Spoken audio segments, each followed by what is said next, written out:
కృష్ణా జిల్లా పరివాహక ప్రాంతాల్లో వచ్చినటువంటి విపత్తుకు అసలు కారణం ఎవరు? అసలు దీనికి మూల కారణం ఏంటి? ఒకరేమో చంద్రబాబు గారి మీద, ఒకరేమో జగన్ గారి మీద. అసలు దీనికి కారణం ఏంటి? అసలు పూర్తిగా ఈ వ్యవస్థను భ్రష్టు పట్టించింది ఎవరు? చంద్రబాబు గారు ఇంటిని కాపాడుకునేందుకే ప్రయత్నం చేశారు, ఆ వరదని దారి మళ్లించారు అని చెప్పి వైఎస్ఆర్సీపీ చెప్తుంది.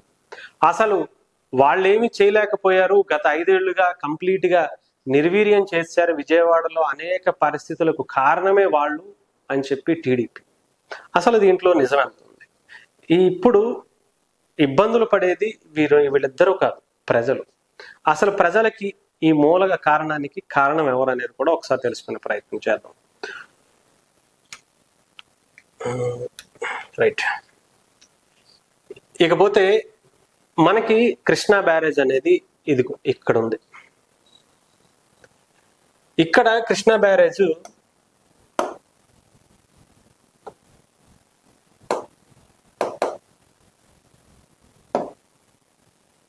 రైట్, ఇక్కడ కృష్ణా బ్యారేజ్ ఉంది.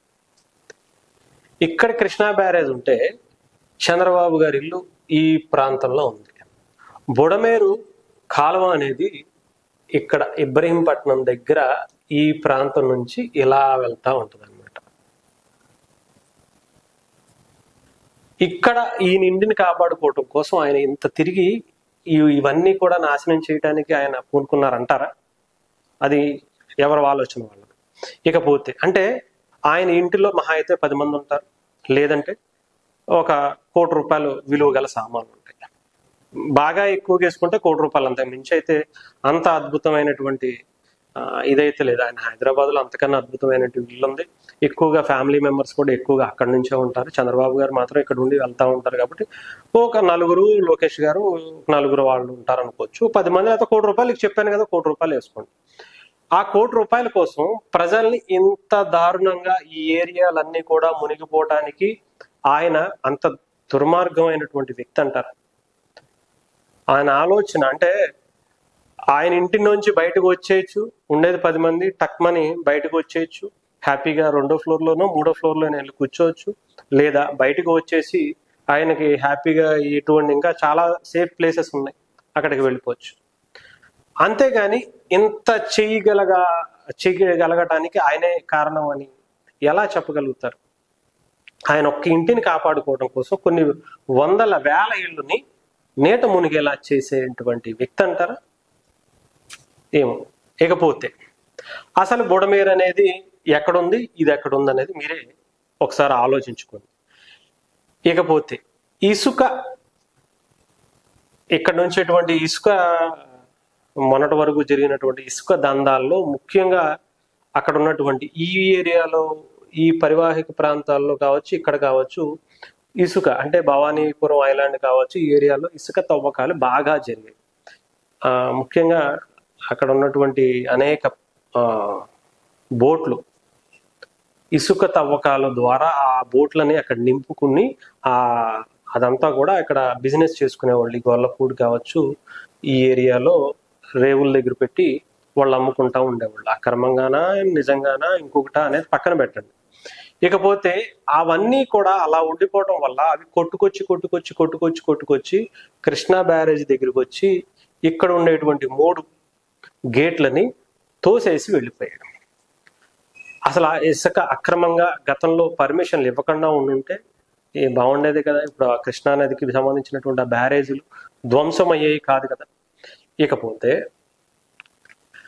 డ్రైనేజీ వ్యవస్థ విజయవాడలో ఏదైతే ఉందో ఈ 5 ఏళ్లలో పట్టుమని కనీసం 2-3 సార్లు కూడా పూడికి తీయవేయలేదట. ఆ ఫొటోస్ కూడా ఉన్నాయి, మీకు చూపించే ప్రయత్నం చేస్తాను. దానికన్నా ముందు ఈ 5 ఏళ్లలో ఒక్కసారి కూడా తీయకపోవటం వల్ల ఒక చిన్న సైజు, ఒక చిన్న కాలనీలో ఉండేటువంటి ఒక చిన్న డ్రైనేజీలో నిన్న అధికార యంత్రాంగం ఉరుకులు పరుగులు పెట్టించి వాళ్ళని అక్కడ ఉన్నటువంటి డ్రైనేజీని పూడిక తీస్తుంటే దాదాపు 10 లారీల వ్యర్థాలు, మట్టి, లేదంటే ప్లాస్టిక్, ఇంకొకటి బయటకు వచ్చాయంట. ఒక్క విజయవాడలో ఒక చిన్న కాలనీలో ఉండేటువంటి డ్రైనేజీ. అలాంటిది విజయవాడలో ఎన్ని కాలనీలు ఉన్నాయి, ఎన్ని డ్రైనేజీలు ఉన్నాయి, దీనికి కారణం ఏంటి? విజయవాడ మొత్తం మునిగిపోవడానికి కారణం ఈ డ్రైనేజీల పూడిక తీత తీయకపోవటమే. సర్వీస్ రోడ్లలో ముఖ్యంగా విజయవాడ బెంగ్ సర్కిల్ నుంచి రామవరపాడు వరకు సర్వీస్ రోడ్లు కానీ, మెయిన్ హైవే, నేషనల్ హైవేస్ కానీ కంప్లీట్గా నీట మునిగిపోయి కనిపించినటువంటి పరిస్థితికి వెళ్ళిపోయింది.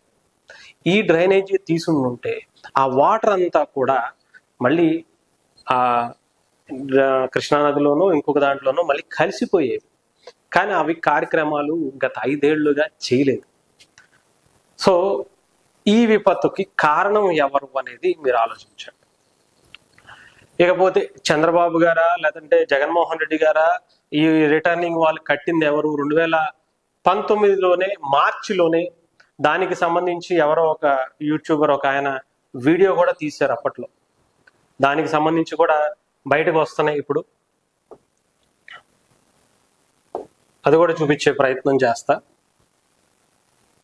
ఇకపోతే ఇది చూశారు కదా, ఇది నిన్న టీడీపీకి సంబంధించినటువంటి కొంతమంది అక్కడ ఉన్నటువంటి నాయకులు అందరూ కూడా, లేదంటే లోకల్ గా ఉన్నటువంటి అందరూ కూడా డ్రైనేజీ పూడికలు తీసివేసే కోసం నిన్న క్రొక్లైన్లు వేసుకెళ్లి తీసిన పరిస్థితి చూసారుగా. ఎంత బయటికి వ్యర్థాలన్నీ బయటకు వస్తున్నాయో ఒక చిన్న కాలనీలో ఒక్కొక్క చిన్న దగ్గర. ఇదొకటి చూసారుగా, ట్రాక్టర్లు ఈ వ్యర్థాలన్నీ చూసారా. ఇవన్నీ కూడా కంప్లీట్ గా మూసుకుపోయి వాటర్ ఎటెళ్లాలో తెలియక, ఏం చేయాలో తెలియక వాటర్ అంతా రోడ్ల మీదకి, ఇళ్లల్లోకి మొత్తం అస్తవ్యస్తం చేసేయడానికి మూల కారణమైనటువంటి డ్రైనేజీ వ్యవస్థ. నిజంగానే ఇప్పటి ఉన్నటువంటి గవర్నమెంట్ కూడా దీని మీద ఒక నిర్ణయం తీసుకోవాలి. అమరావతికి సంబంధించి చాలా మంది ఏమనుకుంటున్నారంటే అమరావతి కూడా మునిగిపోయిందని. అమరావతికి అయితే ఏమీ కాలేదు. 100% అమరావతికి కనీసం ఒక డ్రైనేజీ కూడా మునిగిన పరిస్థితి కనిపించలే. నేను ఆ వీడియోస్ కూడా ఇంకో వీడియోలో చేసి చూపిస్తాను. అంటే కంప్లీట్ గా, అంటే ఏదో ప్రభుత్వం అంటే ఈ టైంలో రాజకీయాలకు అతీతంగా అధికార పక్షం ప్రతిపక్షాలు కూడా ఒక తాటిపైకి వచ్చి సేవా కార్యక్రమాల్లో చేయాలి. అంతే తప్ప ఒకరి మీద ఒకరు నిందలేసుకుంటూ ఎన్ని సంవత్సరాలు మన తెలుగు వారి, ముఖ్యంగా ఆంధ్రప్రదేశ్కి సంబంధించి యూనిటీ లేదు. ఇలాంటి టైంలో కూడా రాజకీయాలు చేయటం అనేది తగదు. ముఖ్యంగా వైఎస్ఆర్సీపీ కార్యక్రమాలకు సంబంధించి, నాయకులకు సంబంధించి కూడా కార్యక్రమాలు చేయాలి. వాళ్ళు కూడా ఇప్పటి వరకు ఒక్క ఉప్మా ప్యాకెట్ కూడా ఎవరికి ఇచ్చింది కనిపించలేదు. వాళ్ళు కూడా ఒక నాయకుడు బయటకు వచ్చి తిరిగి సహాయ కార్యక్రమాల్లో కనిపించడం లేదు. ఏదో జగన్మోహన్ రెడ్డి గారు వచ్చి ఏదో ఇంకా పాత కైండ్ ఆఫ్ ఏదో మనం చేసేసాం, వాళ్ళు చేయలేదు, వీళ్ళు విఫలం అయ్యారు, అది ఇదని చెప్పుకోవడం అనేది ఇప్పుడు కాదు. మీరు ఇదంతా కూడా క్లియర్ అయిపోయిన తర్వాత ప్రజలకు సంబంధించి ఒక ఇబ్బందుల్లో ఉన్నప్పుడు మీరు ఒక స్టాండ్ తీసుకుని మీరు ఎంత కాంట్రిబ్యూట్ చేశారు, మీరు ప్రజలకి ఎంత సేవా కార్యక్రమాలు చేశారు, ప్రజలకి ఎంత అండగా నిలబడ్డారు, ఎన్ని ఆహార ప్యాకెట్లు ఇచ్చారు, ఎన్ని నిత్యావసర వస్తువులు ఇచ్చారు, వాళ్ళకి ఎంతమందిని కాపాడి నిలబెట్టారు అని చెప్పి చెయ్యాలి.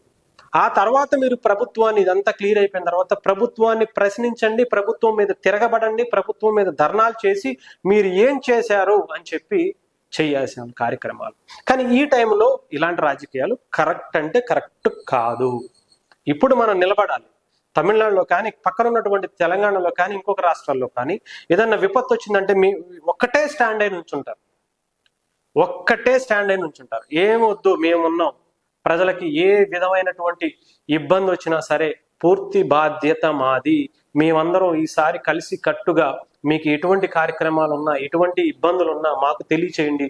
ఇదిగో మా తరపు నుంచి మేము ఇన్ని కోట్లు స్పాన్సర్ చేస్తున్నాం, ఇన్ని 100 మందికి ఆసరాగా నిలిచి నిత్యావసర సరుకులు లేకపోతే ఫుడ్ ప్యాకెట్స్ ఇంకొకటి ఇస్తున్నాం అని చెప్పి చెప్పాల్సింది పోయి వచ్చారు అక్కడికి. ఏదో అది కూడా 3 రోజులు 4 రోజులు అవుతుంటే నిన్న వచ్చి ఏదో వరదలో దిగిపోయి 1-2-3 పరామర్శించి 4 తిట్లు తిట్టేసి వెళ్ళిపోయి మళ్ళీ కూర్చుంటే అయిపోతుందా? ఇదేనా బాధ్యత అంటే? ఒక పక్క చంద్రబాబు గారు కూడా చాలా మూవెత్తున 50 ఏళ్ళు 70 ఏళ్లకు పైగానే ఉన్నటువంటి ఆయన వయసును కూడా మర్చిపోయి రాత్రి పగలు అనక ఇష్టం వచ్చినట్టు అధికారులను అయితే ఉరుకులు పరుగులు పెట్టిస్తున్నారు. నిజంగా ఆయన ఎక్స్పీరియన్స్ అంతా కూడా ఈ టైంలో ఇలా కనిపించడం అనేది నిజంగా వేరే ఎవరన్నా అయితే భయపడిపోయేవాళ్ళేమో. కానీ ఆయన ఉన్నట్టు కాబట్టి, ఆయన చాలా ఇలాంటివి చూశారు కాబట్టి ఆయన చాలా కన్స్ట్రక్టివ్ గా వెళ్తున్నారు.